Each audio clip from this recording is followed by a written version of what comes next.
Metwaso ewo bono mantam no Amoah. Berekum East Municipal Director of Education, Ora David Usuansa, etu adisuafo a enche no wo kwakotro BC en sohwe no efo se wombo modin a e wonsua de ye pa mo bi amfa nhye ne trim se wo kwakotro ensohwe yi o kwakowie mu na anya sa no wonsa so mu asotwe be kwa ma wo efuto nyina e ba ye bra onimnyamfo Simon Ampa Ben Treme mrashebedwani ma ade hye wo Berekum East the mathematical set empemiensa ekoma adisuafo yi Amoah na onimnyamfo yi nso de ade futu akwama director say ombomodian na niema wode aba no onchema adesuani bia ensa enkebi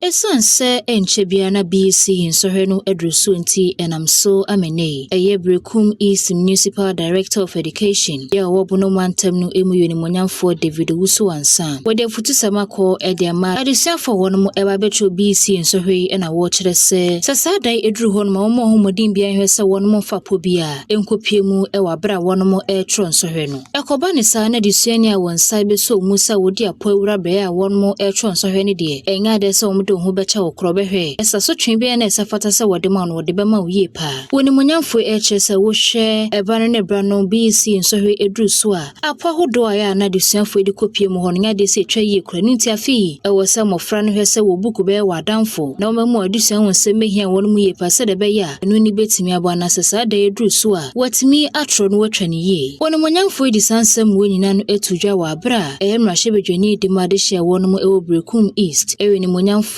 Simon Ampa Ben Treme ekopiemu ewo adusuafo won mo babetro BC nsohwe akachi ekwache won mo eye mathematical set makomako 3000 enye no nko a akade hudo bebe hia wa bra won betro BC nsohwe ni na yade so ni monyamfo ede bi kopiemu ewo no mo nenam so ema woni monyamfo David Usuansa ede ensem sei etu eja amofra no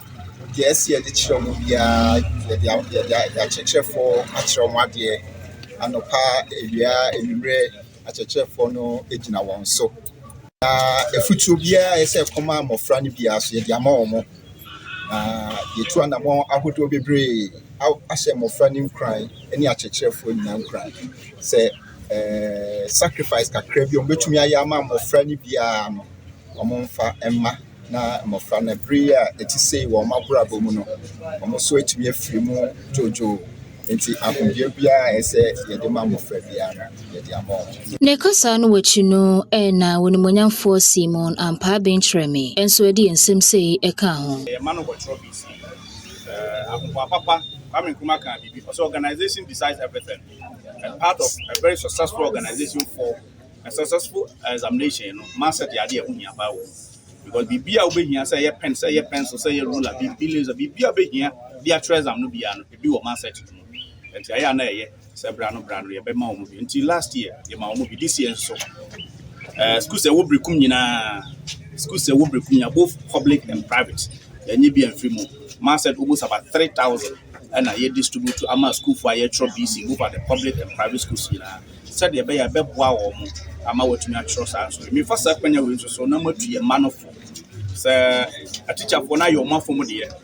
na ade ye examination more practice omo ntwe omo mfiri mu we are building a nation and kakra the teacher for no de akere wo mo no de omo ankasa sua no ye da so wona kakra wo ani mu omo nyiro mo na omo fo omo ankasa adwene entro na omo wo gidie wo teacher for akere omo ade no ani mpanifo a wo nyina mu say de ye akere omo ye enough for them to pass ne krakra mu no na desuafo ni bi nso ede asedansem ekoye ede mu onimonyamfo yi I would like to stand here on behalf of all the candidates writing the BEC to thank the MP on behalf of every candidate writing the BEC and may the God be with you.